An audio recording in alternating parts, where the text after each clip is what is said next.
প্রধান উপদেষ্টা অধ্যাপক ড মোহাম্মদ ইউনুস সম্প্রতি ব্রিটিশ সাংবাদিক মেহেদী হাসানকে দেওয়া এক বিশেষ সাক্ষাৎকারে এই বিষয়টি স্পষ্টভাবে তুলে ধরেন। তিনি জানান, দিল্লি এখনও আশা করছে শেখ হাসিনা খুব শিগগিরই বিজয়ের বেশেই দেশে ফিরবেন। ভারতের রাজনৈতিক মহলেও এই প্রত্যাশা প্রবল যে হাসিনা ফিরে এসে পুনরায় নেতৃত্ব গ্রহণ করবেন। ড ইউনুস বলেন, ভারত সবসময়ই আওয়ামী লীগ সরকারের পাশে থেকেছে।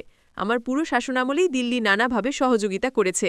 শেখ হাসিনার ক্ষেত্রে তাদের অবস্থান সবসময় ইতিবাচক ছিল, এখনও আছে। তিনি আরও জানান, ২০২৪ সালের জুলাই মাসে সংঘটিত নৃশংস গণহত্যার ঘটনায় দায়ী প্রধান আসামি হিসেবে হাসিনাকে চিহ্নিত করার অভিযোগ থাকলেও ভারত তাকে নিজেদের ভূখণ্ডে নিরাপদে রাখছে। আন্তর্জাতিক অঙ্গন থেকে যখন সমালোচনার ঝড় উঠেছে, তখনও মোদী সরকার তাকে আশ্রয় দিয়ে কৌশলগত বার্তা দিয়েছে যে তারা আওয়ামী লীগের পতনে খুশি নয়।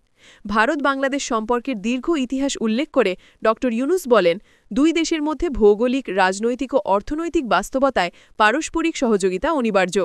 বিশেষ করে আওয়ামী লীগ ক্ষমতায় থাকাকালীন সময়ে দিল্লি যে পরিমাণ কূটনৈতিক সুবিধা পেয়েছে তা অন্য কোনো সরকারের আমলে ততটা দৃশ্যমান হয়নি।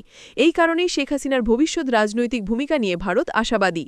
রাজনৈতিক বিশ্লেষকদের মতে, শেখ হাসিনাকে আশ্রয় দেওয়ার মধ্য দিয়ে ভারত বাংলাদেশের রাজনীতিতে নিজেদের প্রভাব বজায় রাখার কৌশলই নিয়েছে।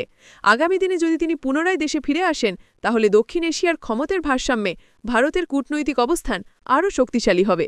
তবে এ নিয়ে বাংলাদেশে বিতর্কও আছে। বিরোধী শিবির মনে করছে, ভারতের প্রত্যাশা বাস্তবায়িত হলে বাংলাদেশের অভ্যন্তরীণ রাজনীতিতে নতুন করে উত্তেজনা দেখা দিতে পারে। অন্যদিকে আওয়ামী লীগ সমর্থকরা বিশ্বাস করে, শেখ হাসিনা দেশে ফিরলে স্থিতিশীলতা উন্নয়নের ধারা আবারও ফিরবে।